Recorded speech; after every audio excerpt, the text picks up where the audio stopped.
মুই তো মোর ওই বেআইন চামিলিরে অনেক পছন্দ করি, বলতে পারো পাগলের মতন ভালোবাসি। সে তো তোমারই পছন্দ করে না বিয়াই। করবে কেমনে? হে তো পছন্দ করে আইছে ওই যে সাংঘাতিক প্রেম কুমার রে। কি ব্যাপার?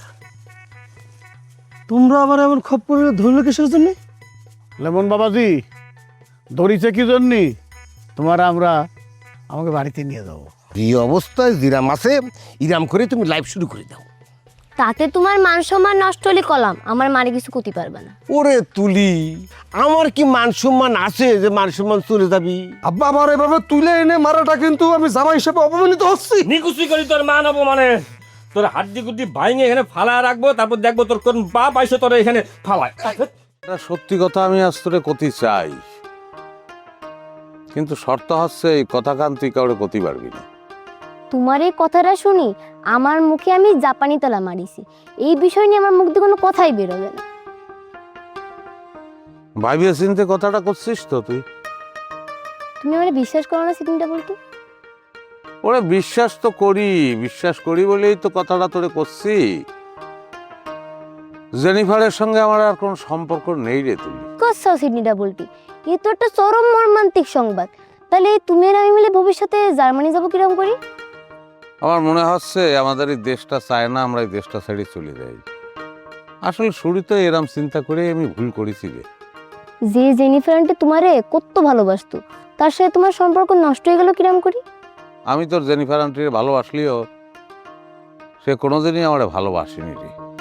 এটা তুমি কিরকম করে বুঝলে যে জেনিফার আন্টি তোমার কখনোই ভালোবাসেনি? আমি কয়েছিলাম না যে আমি খুলনা যাব, খুলনা যাইনি, তাহলে তুমি কই গেছো? ঢাকা গেলাম। ওই জেনিফার কয়েছিল যে সে আমাদের বাড়িতে আসবে, আমি বললাম চলে আসো, সমস্যা নেই। সেই জন্য ঢাকা গিয়ে এয়ারপোর্টে তার জন্য অপেক্ষা করেছি, কিন্তু সে আসলো না। পরে জেনিফার আন্টিরে ফোন দিয়ে তুমি জিজ্ঞাসা করনি সে কেন আসলো না? ওরে ফোন করার তো চেষ্টা করেছিও, তার ফোন বন্ধ, তার কিরাম করে কথা কব। তা জেনিফার আন্টি তোমার সাথে কোনো রকম যোগাযোগ করার চেষ্টা করেনি? না, তখন আমি মেলা কষ্ট পাইছি রে তুমি। একবার মনে হয়েছে এই জীবনটা রাইকে কি হবে, জীবনটা শেষ করে দেই। পরে আবার ভাবলাম যে মেয়েটা আমার ভালোই বাসে না, তার জন্য আমি আমার জীবনটা শেষ করে দেবো কেন? তারপরে চলে গেলাম ঢাকাতে কুষ্টিয়া, যে একটা গুরু ধরে এই পথে নামিয়ে পড়লাম। ঠিকই তো ভাবিস। তারপর আমি সিদ্ধান্ত নিলাম সংসারের এই মোহে না জড়ায়ে বাউল হয়ে যাব। চলে গেলাম কুষ্টিয়া। কুষ্টিয়া যেয়ে একটা গুরু ধরে দীক্ষা নিলাম। তারপরে মনে করে এই বাউল পথে আমি হাসি আমি। জেনিফার আন্টির এভাবে তোমার কষ্ট দেওয়া উচিত হয়নি সিগনিটা বলটি। আচ্ছা, এই কথা গান কিন্তু তুই কাউরে ক্ষতি পারবি না। তুমি আমার 100-তে 100 বিশ্বাস রাখতে পারো, এ কথাটা আমি কাউরে কব না।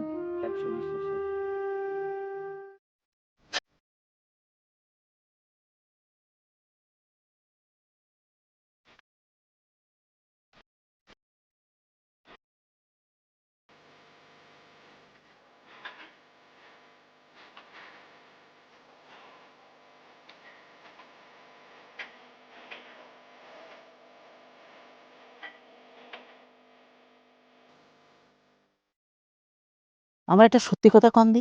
কি? মুক্তার স্বামীরে আপনি তুলে নিয়ে আসেন কেন? তোমার জামাইরে কি করেছি? তুই আনি কি বাগানে ফেলাই দিছি? হ্যাঁ, আমাকে বাড়িতে তো তুই আনিছি। তারে কি করব, তার সঙ্গে কি আচরণ হবে, কি হবে না হবে নিজ চোখে দেখতে পারবা। এত প্রশ্ন করতে কিসের জন্য? আমার প্রশ্নের উত্তর দেওয়া লাগবে। কি উদ্দেশ্যে আপনারা আনিছেন সেটা আমার জানা লাগবে। না হলেই তানালি মুক্তারে আমি সব কথা কয়ে দেব। কি করে তুমি? এক স্তরে তোমার একেবারে জবান বন্ধ করে দেবো। তো কোয়ানে কি করছাও? হ্যাঁ, তোমার মিয়ার জামাইরে আমি গোপনে তুলে নিয়েছে, কাক পকেটে টের পাইনি। আর তোমার মারফত যদি ওই বাড়িতে এই খবর চলে গেছে, তোমার পরিণাম যে কি ভয়াবহ হবি আমি তা সেটা আমি কমে রাখতেছি না। তো আমারে খালি ভয় দেখাতি। তুমি যেটা মনে করো। তাহলে আমারে কন, লেমন রে তুলে আনার উদ্দেশ্যটা কি আপনার? লেমন রে তুলে আনার উদ্দেশ্য শুনতে চাচ্ছ, তারা কান খুলে শুনে রাখো। আমি চাই আমার জামাই আমার কথায় উঠুক আর বসুক। আমি চাই সে তার বাপের বিরুদ্ধে যাক, ক্যাসিও মাস্টার সংসারে অশান্তি লাগুক। তাতে আপনার লাভ কি? বিশাল লাভ। ক্যাসিও মাস্টার সংসারে আগুন লাগলি আমার খুব ভালো ঠেকছি, বুঝতে পারি তো। আমি দূরের থেকে মজা লুটবো, এটাই হচ্ছে আমার লাভ। বাড়িতে আগুন লাগলি কোনো ঘরই বাদ যায় না। আপনার মেয়ে মুক্তা, তার ঘরও বাদ যাবে না। এই কথাটা আপনি বুঝার চেষ্টা করেন। তার ঘর বাদ যাবি, তোমার মেয়া নিরাপদে থাকবি। ওই কেসিও মাস্টারের বাড়িতে তোমার মেয়ে সরি ঘুরাবি, বুঝতে পারি তো। তোমার মেয়ে যা কবি তাই চলবি, তাই শুনতে হবে সবার। আপনার কি মনে হয় লেমন আপনার কথায় উঠবে বসবে? আমি যে ব্যবস্থা করব তাতে তোমার জামাই এক পাও আমার কথার বাইরে যাবি না। সেটা কিভাবে? তোমার এত কথা করতে হবে কিসের জন্য? হ্যাঁ, সেটাই তো আমার মাথায় ঢুকতেছে না। তুমি খারাপ ঝুঁকি তো নিয়ে আরো সেটা খাওয়া কি? খাড়াই থাকবো না, খালি অকারণি করার জন্য কি? কি হয়েছে আব্বা? মারে আবার এরকম গাড়াদারি করতেছিল কিসের জন্য? কি আর হবি, চিরাচরিত অভ্যাস। লেমন আমরা তুলে আনছি কিসের জন্য, তার দিয়ে আমরা কি করব? এই যেরকম রেকর্ড বাজায় থাকি সেরকম রেকর্ড বাজাচ্ছে। মারে ভালো করে নিষেধ করে দিয়েছাও তো, মুক্তারে যেন আবার এসব কিছু না জানায়। হ্যাঁ দিয়েছি। তান্ত্রিকরে ফোন দিছিলা, কখন আসবে? তান্ত্রিকরে ফোন দেওয়া হয়ে গেছে, তান্ত্রিক সময় মতো চলে আসবে, যত সময় চলে আসবে। কি কারণে আসতে কয়েছি সেই ব্যাপারে তো আমার কিছু কও নাই। তুই আমার কি বোকা মনে করিস নাকি রে? হ্যাঁ, কি জন্য আসতে হবে সেটা যদি কয়ে দেই, ও তো সারা গ্রাম ঢোল পিটাবি, সবার জানাজানি হয়ে যাবি সবার মধ্যেই। তুই কি সেটা চাচ্ছিস নাকি? হ্যাঁ, না করে বুদ্ধিমানের মতো কাম করিস। হ্যাঁ, খালি ভালো তোর মার জন্য করতে পারলিম না, যেটা করি তোর মা সেটাই ধরি বসে।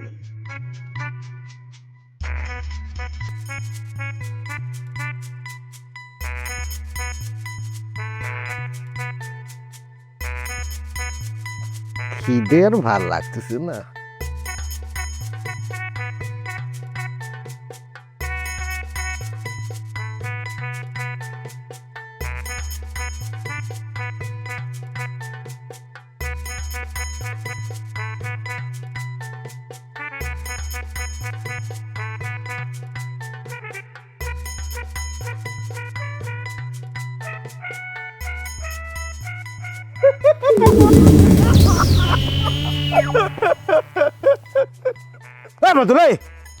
তোর কি হয়েছে রে? হ্যাঁ, আর সেই মাংকির মতো দাঁত কালানো শুরু করে দিয়েছিস, মনের মধ্যে হাই পাওয়ার সুখ লাগছে, তাই না? মামা, তুমি না অন্বেষণ করতে আসো? হুম, করতে আছি তো। তাহলে অন্বেষণ করলে কি কিছু খাওয়ান যায়? তারপর আমারও অন্বেষণ। ওরে জ্বালাতন, কোন কিতাবে লেখা আছে যে অনশন করলে কোনো কিছু খাওয়া যাবে না? ওরে বুকা, এইটা হচ্ছে তোর ওই আধুনিক যুগের অনশন। এই অনশনে কারো সামনে, বিশেষ করে ক্যামেরার সামনে কোনো কিছু খাওয়া যাবে না, এটা ঠিকই হবে না, কিন্তু গোপনে খালি এটা কোনো বিষয় না। মামা, তোমার কাছ থেকে নতুন একটা তথ্য জানতে পারলাম। আমি একটা কাম করি, এলাকার মধ্যে মাইকিং করে দিই, তাইলে জনগণ অন্বেষণ করতে উৎসাহ পাইলো। ভালো জিনিস আলোচনা করছো মামা। খুব সূক্ষ্মভাবে দিচ্ছিস, তাই নি? এই সাওলে, তুই কি জন্য বুঝতেছিস নে? তোর চোখ নেই, তোর মগজ কাজ করে না? এই যে হাজার হাজার মানুষ বিভিন্ন আন্দোলনে অনশন করতেছে, আমরা দেখলাম তো, কেউ 8 দিন, 10 দিন, 15 দিন, 20 দিন অনশনের উপরে আছে। কাউকে মরতে দেখেছিস? হ্যাঁ, তোর ব্রেন কি বলে না, কেউ যদি সত্যি সত্যি এতগুলা দিন না খেয়ে থাকে তার পক্ষে বাঁচা সম্ভব? অনশন করে কেউ মরিছে শুনেছিস? না, তোমার কথায় যে একেবারে যুক্তি নাই এইরকম না। শোন, তুই একটা ছোট্ট মানুষ, বিয়ে করলি, ওর মতো আমার একটা মেয়ে থাকতো। এই মেয়েটা যখন এসে কলো যে এই পাউরুটি যদি তুমি না খাচ্ছ আমি হাই পাওয়ারে মাইন্ড করব, তখন আমি কি করব? আমি তো হৃদয়বান প্রেমিক পুরুষ, আমার মনে কর যে ওই মনটা নরম করে জাস্ট এই যে অল্প একটা কামড় দিয়েছি। এখন পর্যন্ত এই পাউরুটি তো আমার পেট পর্যন্তই পৌঁছায়নি। মামা, আমি নিজের চোখে দেখতে আছি তোমার রুটির অর্ধেক প্রায় খাওয়া শেষ, আর তুমি কইতেছো তোমার পেট পর্যন্ত যায় নাই। এ বাদল, তোর কথাবার্তা কিন্তু যথেষ্ট বাই কথাবার্তা হয়ে যাচ্ছে। আরে, মন থেকে যদি কোনো কিছু না খাওয়া যায়, সেটা যতই পেটের মধ্যে ঢুকুক, ওটা কি খাওয়া যায়? ও তুমি মন দিয়ে খাও নাই, ব্যাপারটা আমি বুঝতে পারি না হারিস মামা। ওরে জ্বালাতন, তোকে তো আমি কলামি তুলি একটা ছোট মেয়ে, সঠিক সময় বিয়ে করলে ওর মতো আমার একটা মেয়ে থাকতো। সেই মেয়েটা যখন আসে কলো যে তুমি এই পাউরুটি না খালি আমি হাই পাওয়ারের মাইন্ড করব, তখন রে আমি মনটা নরম করে এই যে দেখ এই যে এইটুকুতে একটু কামড় দিয়েছি, তো তুই এটা খাওয়া কবি। আচ্ছা আচ্ছা আচ্ছা মামা, তোমার বিষয়টা বুঝতে পারছি, তুমি কোনো রকম চাপ নিও না। তা মামা তোমার যদি কিছু খাইতে মন চায় তুমি মতো কো, মুই তোমার রান্না দিতে আসি। রে জ্বালাতন, না না না না, দরকার নেই, কিছু লাগবে না। মামা বিষয়টা তুমি ভাববে কইতেছো নাকি না ভাববে কইতেছো? হ্যাঁ, এখানে ভাবা ভাবির কি আছে? আমি এখানে আমরণ অনশন করতে বসেছি, আমি তো খাওয়ার প্রতিযোগিতা করতে বসিনি। না সেটা অবশ্য ঠিক। আচ্ছা মামা, এই আত্মীয় আমি মনের অবস্থা কি বুঝতে পারছো কিছু? তোমার কাছে কি সে ফিরে আইবে? না রে ভাগ্নে, কিছু বুঝতেছি নে, ক্ষুধার্ত পেটে এইটুকু বুঝেছি পৃথিবীতে ভালোবাসা বলতে কিছু নাই রে, পাওয়ারের খেলা চলতেছে। তাছাড়া মনে করে যে মেয়ে মানুষের মন, বড় বড় কবি সাহিত্যিক বুদ্ধিজীবী এরাই বুঝতেই পারলো না, আর আমি তো একটা গাঁও গ্রামের হারিস, আমি কিরাম করে বুঝবো? আচ্ছা মামা, যদি কোনো লাভই না থাকে তাহলে এই অন্বেষণ ফাও ফাও হয়ে যাবে না? ওরে আমি তো মরার জন্যই এখানে অনশন করতে বসি, শুধু শুধু হবে কেন? না তা অবশ্য ঠিকই কইছো মামা। ভাগ্নে বাদল, আত্মীয়ের কথা কই মনটা উচাটন করাই দিলি, আর কথা করতে ভালো লাগতেছে না, তুই এখান থেকে যাও, হয়নি চলে যা। আচ্ছা আচ্ছা মামা, তুমি অনশন চালাই যাও চাল মামা। আর একটা কথা, কি? এখনো সময় আছে, মরার আগে তুমি যদি কিছু খাইতে চাও তাহলে মরে কবে এই যেমন ধরো জুস টুস, কোরমা, পোলাও, গরুর মাংস, খাসির মাংস, মুরগির মাংস, কইতুরের মাংস, মানে যা মন চাও। ওরে জ্বালাতন, বুঝতে পারিছি লাচ্ছি না খেয়ে তুই এখান থেকে উঠবি না। একটা সিরিয়াস অনশন হচ্ছে, এর মধ্যে আইসে মনটা উচাটন করে দিল।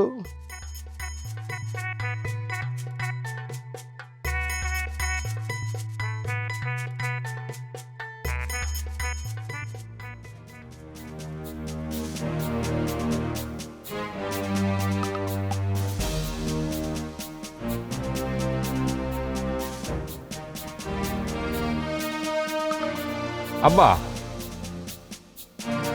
ও আব্বা, ওরে বলদের মতো আকলা কিসের জন্য? কি কয় করতে পারিস না? আরে তোমার তান্ত্রিকের তো আসার নাম গন্ধ কিছুই দেখতে পাচ্ছি না। তান্ত্রিকের বাড়ি কি আমাকে বাড়ির পিছনে নাকি? দূরের পথ, মুখের কথাই তাই চলে আসতে পারে না। আরে সেসব তো ঠিকই আছে আব্বা, কিন্তু আমি তো ভাবতেছি অন্য কথা। অন্য কি কথা ভাবতেছিস? বিষয়টা যদি জানাজানি হয়ে যায় তাহলে পরে লেমন রে তো আমরা এই বাড়িতে আর বেশিক্ষণ আটকে রাখতে পারবো না। তুই বলদের মতো কথা করছিস কিছু ধরে, সেটা তো বুঝলাম না। লেবনদের যে আমরা পথের থেকে তুলে নিয়ে আসি সেটা কেউ দেখিছে? কোনো সাক্ষী প্রমাণ আছে? হ্যাঁ, জানাজানি হওয়ার তো কোনো প্রশ্নই আসতেছে না। কথায় কথায় তুমি আমার খালি বলদ কও। বলদের মতন কি এমন কথা কইছি? অতীত ঘটনা তোমার মনে নেই? আমরা নিজেরা একান্তে গোপনে সলা পরামর্শ করি, সেটাই জানি কিরাম করি লোকজন যাইনে যায়। আর এ তো প্রকাশ্য হতে যাচ্ছে। আমার তো মনে হচ্ছে যে এই ঘটনা জানে না এরকম কোনো লোক আর বাকি নেই। আর ধরে নিলাম সবাই চাই নিয়ে গেছে, তাতে কি হয়েছে? এই বাড়িতে সে লেমনটা তুলে নিয়ে যাবি, এত বড় সাহস কারোর হয়নি, একটাও ফিরে যেতে পারবি না। আব্বা, কি হয়েছে? তান্ত্রিকের নাম নিতে তান্ত্রিক আইসে হাজির। মালটা মনে হয় মেলাদিন বাঁচবে আব্বা।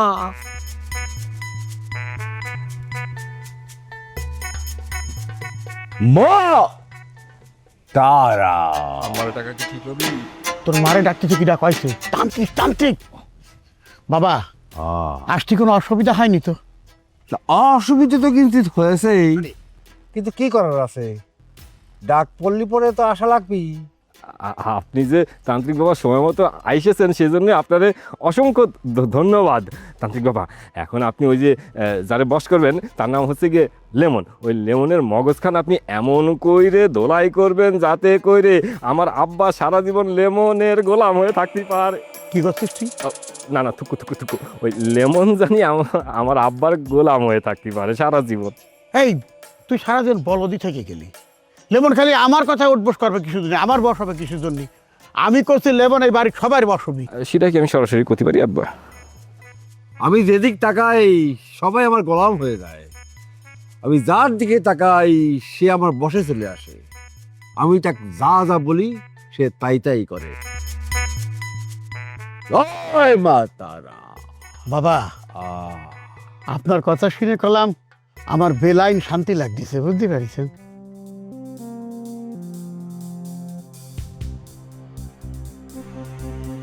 আচ্ছা, ঘটনাটা কি? তান্ত্রিকরাও নিয়ে এসে লেমনের সাথে ওরা কি করতে চাচ্ছে বুঝতে পারতেছি না।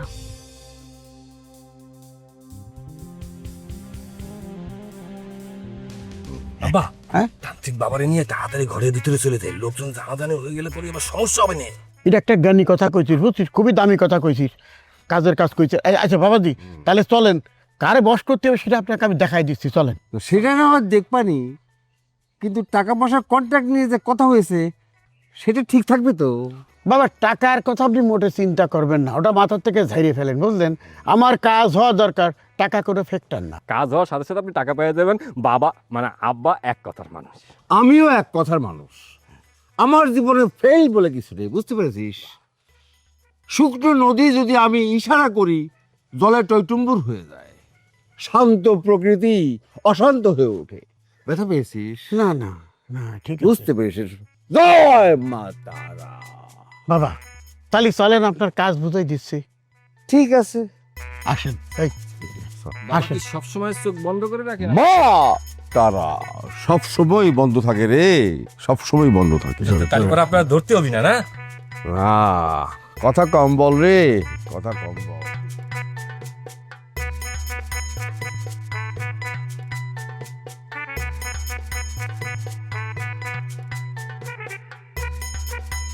আসেন আসেন আসেন বাবা, আসেন আসেন। এই হচ্ছে আমার একমাত্র জামাই। লেবু, এমন বেয়ারার বেয়ারা, বুঝতে পারছেন? মানে বেয়াদবের চরম সীমায় পৌঁছে গেছে। আমি শ্বশুর লাগি মান সম্মান দিয়ে তো কথা কবি নে, আমারে ফেলাই দিতে পর্যন্ত কার্পণ্য করেনি, ধাক্কা মেরে ফেলাই দিতে। পাগলা কুত্তার মতো আমার হাতের মধ্যে কামড় দিয়েছিল। 14টা ইঞ্জেকশন নেওয়ার মতো অবস্থায় পৌঁছে গিয়েছিলাম। আল্লাহর অশেষ রহমত যে শেষ পর্যন্ত আমার ইঞ্জেকশন নেওয়া লাগেনি তান্ত্রিক বাবা। বাবা, দুনিয়ার তেরা, বুঝতে পারিছেন? একেবারে ঘাড় তেরার স্কুলের হেডমাস্টার, কোনো মান্য মমতা নাই। এক কথায় বলা চলে বেয়ারা ফ্যামিলির সওয়াল। ওদের পুরো ফ্যামিলি হচ্ছে ফাউল। ওরা হচ্ছে আমাদের চিরশত্রু বাবা, চিরশত্রু। ওরা আমাকে ভালো দেখতেই পারে না। আমার বোন, আপন বুন্ডারে পর্যন্ত ভাগা নিয়ে বিয়ে করেছে হারামজাদা। বাবা, ওরে এমন ভাবে বশ করবেন যেন আমার কথায় ওঠে আর বসে, আর সব সময় যেন ওর পরিবারের বিরুদ্ধে কাজ করে। বুঝতে পেরেছেন বাবা? আমার বোন মানে ওর বউ, ওর যদি উঠতে কয় তাহলে পরে উঠবে, যদি বসতে কয় তাহলে পরে বসবে। এরম ভাবে আপনি বস করবেন, একেবারে কলের পুতুল। বুঝতে পেরেছেন বাবা?